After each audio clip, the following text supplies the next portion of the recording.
प्रदेश में नए साल के जनवरी महीने से एसआईआर शुरू होना है। उससे पहले 2002 की वोटर लिस्टों का 2024 की वोटर लिस्टों से मिलान होना है। इसके लिए बीएलओ को घरों में भेजकर वेरिफिकेशन का काम किया जा रहा है।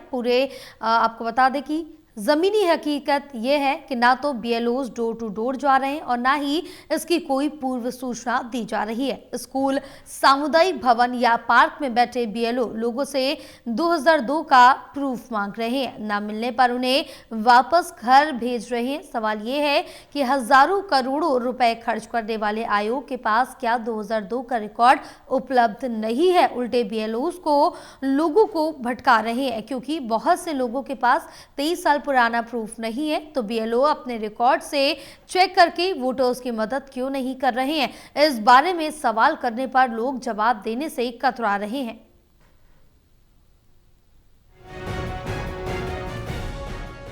प्रदेश में नए साल के जनवरी महीने से सर शुरू होने की तैयारी है।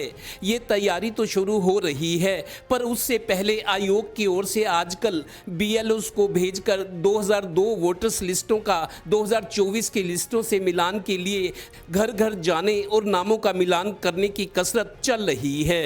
इसके लिए अब 1 जनवरी से हमारा 31 दिसंबर के बाद पूरे देश में हमारा इस प्रकार से जो सर्वे शुरू हो जाएगा और समय समय पर जैसे इलेक्शन कमीशन इंस्ट्रक्शन देता है, जैसे कोई इलेक्शन नज़दीक है कि स्टेट का, उससे पहले इलेक्शन कमीशन दे ही रहा है। जो भी ये पत्ता फेंकते हैं उसी में फेल होते हैं। मैं तो भगवान से प्रार्थना करता हूँ कि राहुल गांधी की लंबी उम्र की कामना करता हूँ। इस प्रकार से चलता रहे, हमारा काम सुखार बना रहे भारतीय जनता पार्टी। पर जमीनी हकीकत ये है कि ये बीएलओ अंधेरे में ही तीर चला रहे हैं। पहली बात तो ये कि बीएलओ घरों में जा ही नहीं रहे, वो किसी इलाके में स्कूल, पार्क या सामुदायिक भवन में बैठ रहे हैं कि वोटर्स आकर यहाँ अपने नामों का मिलान करवा लें।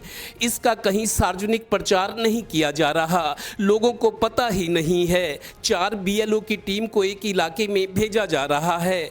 एक बड़ी दिक्कत ये आ रही है कि बीएलओ लोगों से 2002 की वोटर लिस्ट संबंधी कोई प्रूफ मांग रहे हैं। बहुत से लोगों के पास 23 साल पुराना प्रूफ नहीं है, उन्हें प्रूफ लाने वापस भेजा जा रहा है। सवाल ये कि बहुत से लोग कहीं से कहीं शिफ्ट हो गए, घरों का बंटवारा हो गया, कुछ शहर छोड़ गए या विदेश चले गए, कोई मर गया, नए वोटर्स बन गए। ये बीएलओ लोगों से 2002 का प्रूफ मांग रहे हैं ताकि 2024 की वोटर लिस्ट से मिलान हो सके। बड़ा सवाल ये कि जब चुनाव आयोग 40-50 साल पुरानी संवैधानिक संस्था है, हजारों करोड़ का इनका खर्च है, बीएलओ की पूरी फौज है, आयोग के पास ये सारा रिकॉर्ड होना चाहिए, पर बीएलओ ये जिम्मेदारी पब्लिक पर डाल रहे हैं। हैरानी ये कि पानीपत में शनिवार को कुछ बीएलओ एक पार्क में इस काम में लगे थे।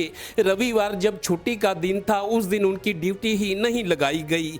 उनके सामने मीडिया ने ये सवाल किया कि एक परिवार के 5 लोगों ने 2024 के लोकसभा, विधानसभा और निकाय चुनाव में वोट डाला। उन 5 के वोटर कार्ड्स भी मौजूद हैं। अगर उनके पास 2002 का कोई प्रूफ मौजूद नहीं तो चुनाव आयोग के लगाए बीएलओ अपने रिकॉर्ड से मिलान क्यों नहीं कर रहे। वोटर्स को भटकाया जा रहा है।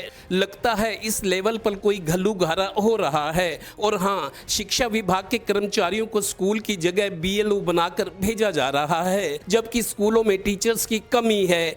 कुछ बीएलओ ने मीडिया से बातचीत में कहा कि वो खुद परेशान हैं। तो हुई ना ये बेकार की कसरत। ओवर टू सीईओ हरियाणा से योगेश श्रीनिवास के साथ Devendra Kathoria, total news, Panipat bureau.